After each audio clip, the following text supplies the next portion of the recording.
Climate change is one of the most important issues facing the globe today, and scientists for the past 25 years have been trying to get this message out about it, and policymakers have been coming up with policies, but we haven't done enough.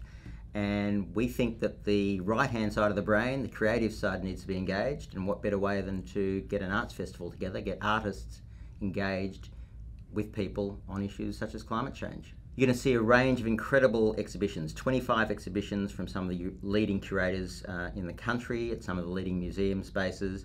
You're going to see a series of keynote talks by international guests, public programs which the galleries are putting on. You'll have the opportunity to visit some of the exhibitions by bike, a fantastic series of bike tours, to have a look at sustainable architecture through a sustainable architecture tour. It's going to be a really engaging month of events. The vast majority of the events under this festival are free.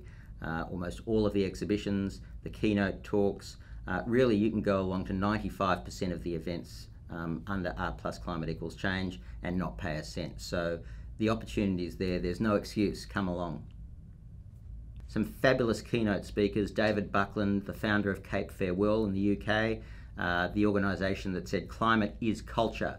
He's coming out both to have a survey exhibition but also to talk about the Cape Farewell expeditions where they've taken artists up to the Arctic to expose them firsthand to what's going on up there.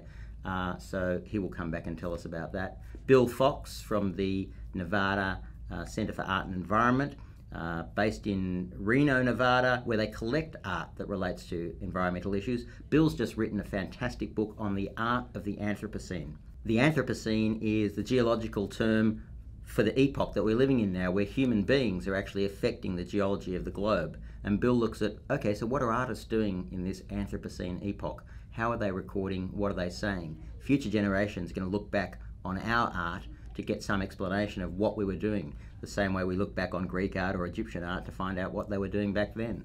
Well, look, we've been really fortunate. We've got some fantastic support from sponsors, from certain businesses, from individuals who believe that this is a really important issue. In a sense, they're brave people because they've come out on an issue that has some political, let's say, disquiet about it.